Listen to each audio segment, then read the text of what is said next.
I just want to give a very interesting interjection here. I happened to interview Leon Lederman in 2002 from in Chicago, and Leon Lederman, in fact, is the person who gave this so-called name, the God particle, to the Higgs boson. And in fact, he told me that in his original manuscript, he called it the goddamn particle, not the God particle, because it was so difficult to find. Yes, and but his publisher said that it will create a ruckus. So I thought maybe I'll put in this. Amitabh, please. Let me say what has happened recently. Why is there all this media attention? That will be the major focus of what I'm going to say just now, and the rest we can take in the discussion. So, in July 2012, actually there were multiple announcements. There was a June announcement saying something was going to happen, and there was worldwide, at least in the scientific community and particularly in the particle physics community, there was expectation that something of this sort would happen. On the 4th of July, I suppose chosen deliberately, on the 4th of July,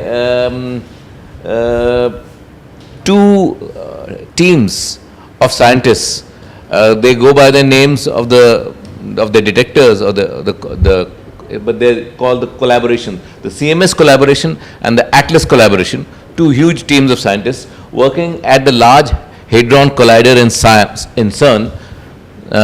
CERN, I think most people know, thanks to the recent media coverage, CERN is located near Geneva, and it crosses the border of Switzerland and France. So it's across the border, and it's a consortium of European countries.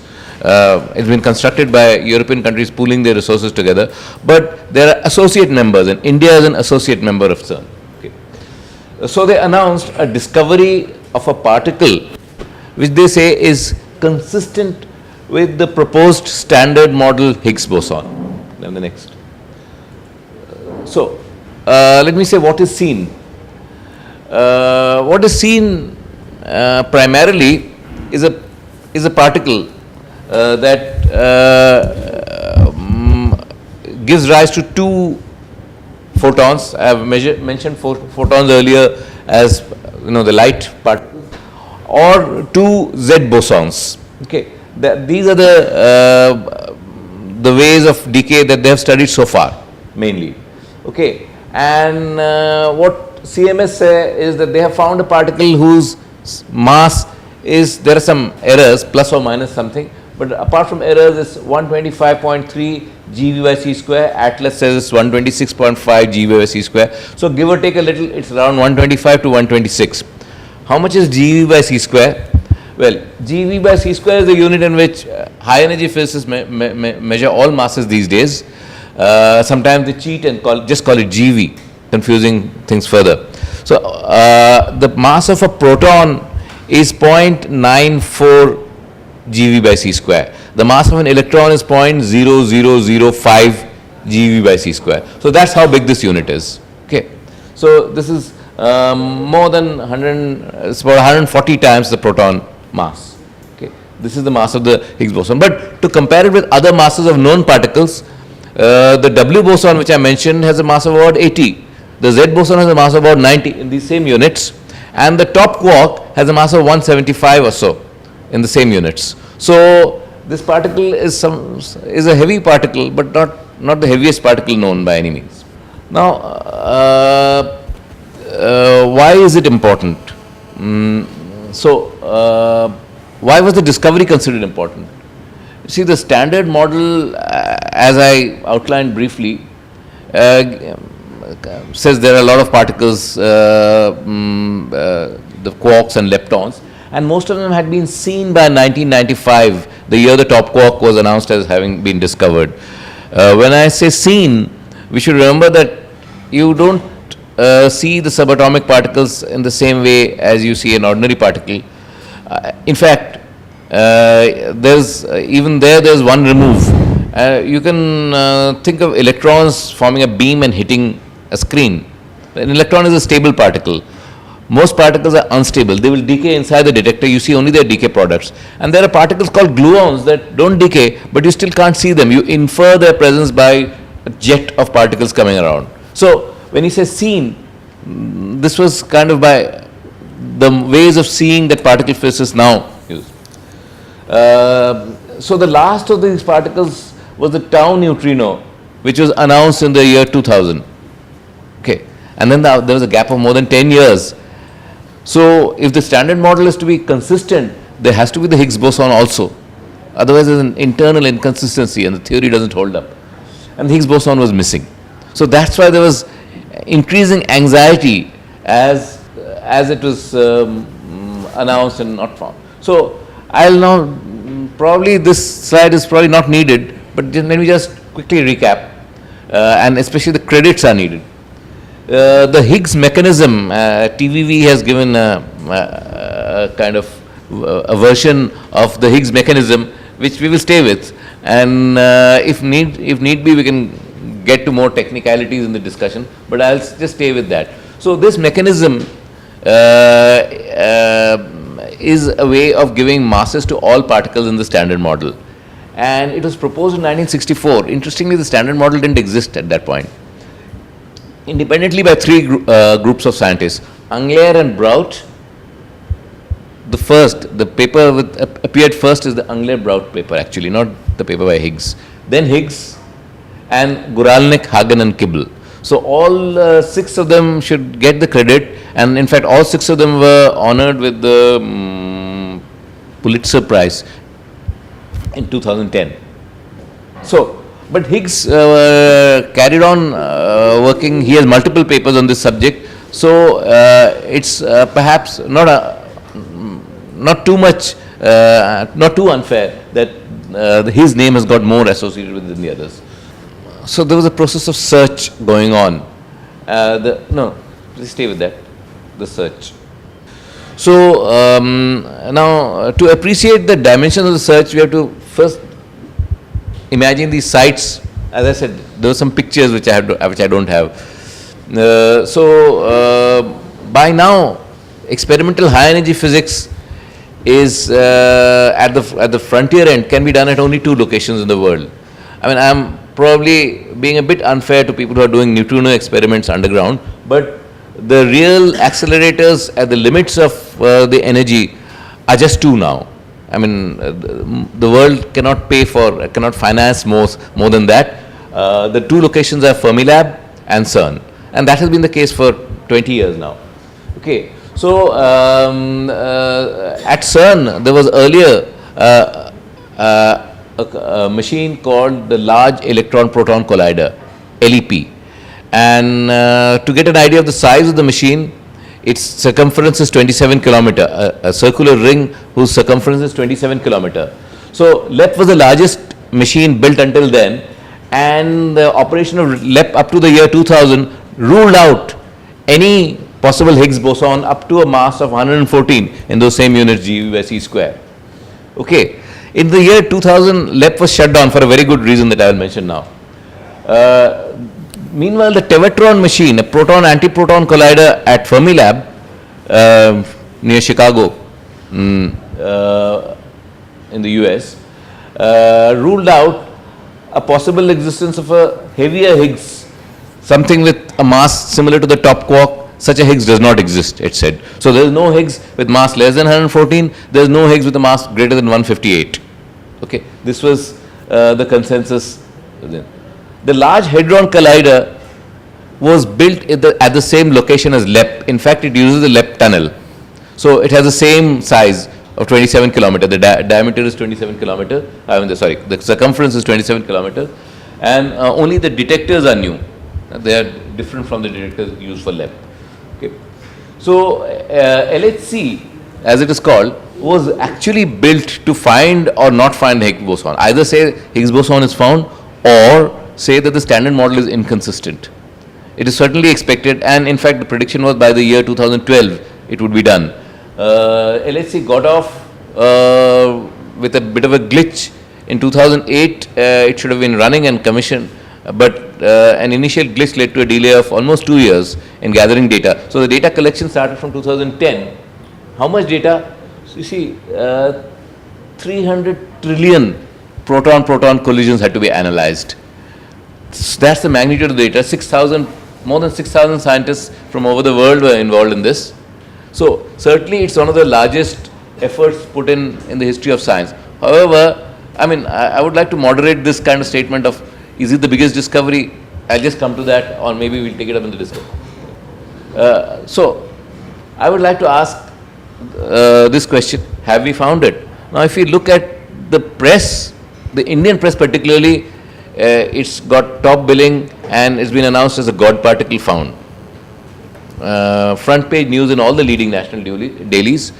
It's also front page news in some of the international publications like the Washington Post, etc., though not the top billing. And usually, as far as I can see, the foreign headlines don't all call it the God particle. The Indian headlines, all of them do. So, actually the scientific communique put out by CERN is very guarded. It says that we have found a particle which could be the Higgs boson. It is consistent with the standard model Higgs boson. Okay. So, now it has to be studied in greater detail. It has to be studied looking at other decays, not just two photons and Z and so on. It has to be seen how strongly it interacts with various particles. If all of these are consistent, then we will say that it is indeed, then we will indeed say that this is the Higgs boson as predicted by the standard model. Otherwise, it could be something else as of now. However, most scientists believe it is not something else. I mean, there is it's not proved, but the belief in the high energy community at least seems to be that it is unlikely to be something else, because it's the mass, etc., are so nice that it seems to be it. Maybe we have found it. So does that mean that the search is over and we've got all the answers? If not God, all the answers. Can we get the... Is particle physics complete with this discovery? I said the standard model is complete, but particle physics is not complete, because despite its many successes, you see, as has been mentioned here, the predictions, and then things were found. The W and Z bosons were found, the top quark was found, and various neutrinos were found. However, despite its successes, the standard model falls short on many counts. Perhaps the most important count, which would appear even to a layperson, is where is gravity? It's the first force to be studied. Newton, the modern physics begins with Newton, and Newton studied gravity, and that's excluded from the standard model. We talk about the standard model talks about the strong and electromagnetic and weak interactions, and therefore this is a big shortcoming of the standard model. There's another problem which has been already alluded to. You see, you have these very wide range of masses. The top quark is the heaviest of the fundamental particles. The electron is probably the lightest. We don't know. I mean, maybe the electron neutrino is actually the lightest, and that will be another factor of 100,000. But already there is a factor of lakhs. 300,000 is the ratio between the top quark and the electron. So why are the masses so different from each other? And the Higgs mechanism itself is responsible for making this thing unnatural, and according to some, everything should become the same mass. So it's unnatural for this to survive. You might say that I'll do one way of calculating it, and then when I correct my calculation, these masses will change. And I keep doing this, what is expected as naively at least, that all the masses will come to the same order of magnitude. That you will get only what physicists call order 1 coefficients. Come again? See, you expect that when you keep doing the calculations, correct the masses, the so-called quantum corrections to the masses will all therefore be something which is an order 1 number. An order 1 number means, I mean, it could be 1/10, it could be 10, but it doesn't have big numbers. So an order 1 number times some unit of mass. So all of them should have been roughly the same mass, which would be the heaviest mass in the theory, or maybe even higher than that. So everything should become very heavy. but it doesn't. The electron remains light. And the Standard Model really does not explain why the electron remains light. Can we go? So these are more theoretical kind of issues. There are some very observational issues. The observation issues are the universe seems to be full of some unseen thing called the dark energy, which is making the universe expand faster and faster. And the Standard Model doesn't in any obvious way include anything that would be dark energy. Apart from this thing which is making the universe expand faster, if you look at galaxies and so on, we find that the bulk of the mass in the galaxies is not emitting light. It's dark matter. And according to one estimate, about 4% of the mass of the universe is actually visible matter, like stars and gas clouds, etc. 20 odd percent is dark matter and 70 odd percent is dark energy. So there are no nice dark matter candidates also in the Standard Model. There are some candidates, but nothing that could explain this large explanation. Yeah. Then there's a phenomenon of neutrino oscillations. I have mentioned earlier that the Standard Model wants the neutrinos to be massless strictly. There are three neutrinos: the electron neutrino, the mu neutrino, and the tau neutrino. The Standard Model, pure Standard Model, would say all three are massless. Then you can tweak the Standard Model a bit and say, okay, let's put in by hand some masses. Then, of course, you are no longer in the Standard Model. But even then, it doesn't naturally accommodate this phenomenon of neutrino oscillations, by which it seems something starts life as a neutrino, as an electron neutrino, goes at some distance, maybe thousands of kilometers, and then turns, when it's detected, it's no longer an electron neutrino, it's become a muon neutrino. So this phenomenon is called neutrino oscillation, and the Standard Model can't accommodate it. So, as I said, the theoretical or what may be called philosophical shortcomings in the previous slide, as well as these observational shortcomings in the previous slide, make the Standard Model really incomplete. So the attention of theoretical high energy physicists has been for the last decade or so on what is called briefly beyond the Standard Model. This is the heading they would give, BSM even, beyond the Standard Model. There are many ideas beyond the Standard Model. One of the oldest ideas is that of grand unification, which says that gravity must be brought in the ambit and unified along with the other folds. There is another theoretical idea called supersymmetry, which says that these differences between the particles called fermions and the particles called bosons should also be understood as being just two manifestations of the same thing with some underlying symmetry. That is called supersymmetry. Both these ideas date back to the 70s, supersymmetry and grand unification. There are subsequent ideas, supergravity, superstrings, higher dimensions, and so on. So particle physics continues to Amitabh, go ahead. Could you speak for a minute on supergravity? On supergravity, okay.